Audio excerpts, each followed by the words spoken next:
बीड कोर्टानं वाल्मिक कराडला 7 दिवसांची एसआयटी कोठडी सुनावलेली आहे। 22 जानेवारीपर्यंत वाल्मिकला एसआयटी कोठडी देण्यात आली आहे। त्याची रवानगी आता बीड तुरुंगातही करण्यात आली आहे। पाहूयात या संदर्भातला सविस्तर रिपोर्ट।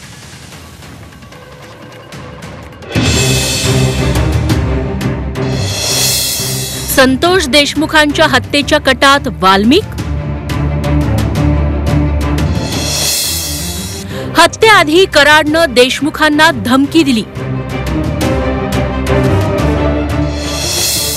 वाल्मिकला 7 दिवसांची पोलीस कोठडी।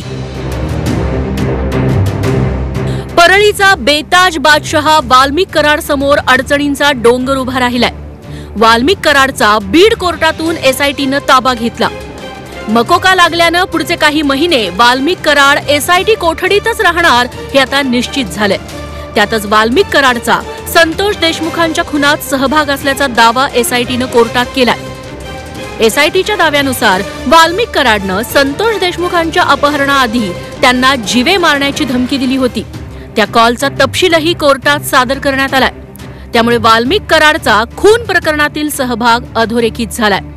एसआयटीनं जेव्हा वाल्मिकला कोर्टात हजर केलं तेव्हा एसआयटीनं कोर्टाला जे सांगितलं ते धक्कादायक होतं। वाल्मिकनं हत्येच्या दिवशी देशमुखांना धमकी दिली। वाल्मिकनं हत्येच्या काही तास आधी धमकी दिली होती। 9 डिसेंबरला 4 वाजण्याच्या दरम्यान संतोष देशमुखांचं अपहरण झालं। दुपारी 3:20 ते 3:40 घुले, चाटे आणि वाल्मिक कराडचा संवाद झाला। सुदर्शन घुले, विष्णू चाटे, वाल्मिक कराडची फोनवरून चर्चा झाली। आरोपीनं कट रचून देशमुखांची हत्या केली। अधिक तपासासाठी कराडला 10 दिवसांची पोलीस कोठडी द्यावी अशी मागणी वकिलांनी कोर्टात केली। हे संघटित गुन्हेगारीचं प्रकरण आहे। कराडवर मकोका लावावा, तपासादरम्यान पुरावे मिळालेत, पुराव्यांची उलट तपासणी करायची आहे अशी माहिती कोर्टात देण्यात आली। घटनेतील एक मुख्य आरोपी कृष्णा आंधळे अजूनही फरार आहे। आंधळेला फरार व्हायला कराडनं मदत केली का हे तपासायचंय। कराडची परदेशात मालमत्ता आहे का हे तपासायचंय।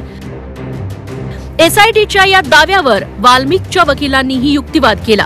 वाल्मिकच्या वकिलांच्या दाव्यानुसार वाल्मिक कराडची अटक ही बेकायदेशीर आहे।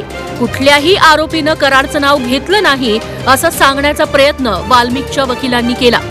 आज पण आमचं तेच आर्ग्युमेंट होते की कुठलाही पुरावा वाल्मिक कराडचा आणि त्या खंडणीच्या आणि गुन्ह्याच्या संदर्भात कुठलाही पुरावा त्यांच्याकडे आलेला नाही।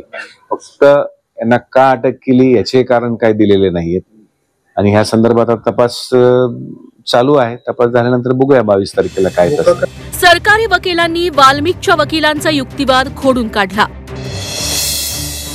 आरोपीने कट रचून संतोष देशमुखांची हत्या केली असं कोर्टाला सांगितलं।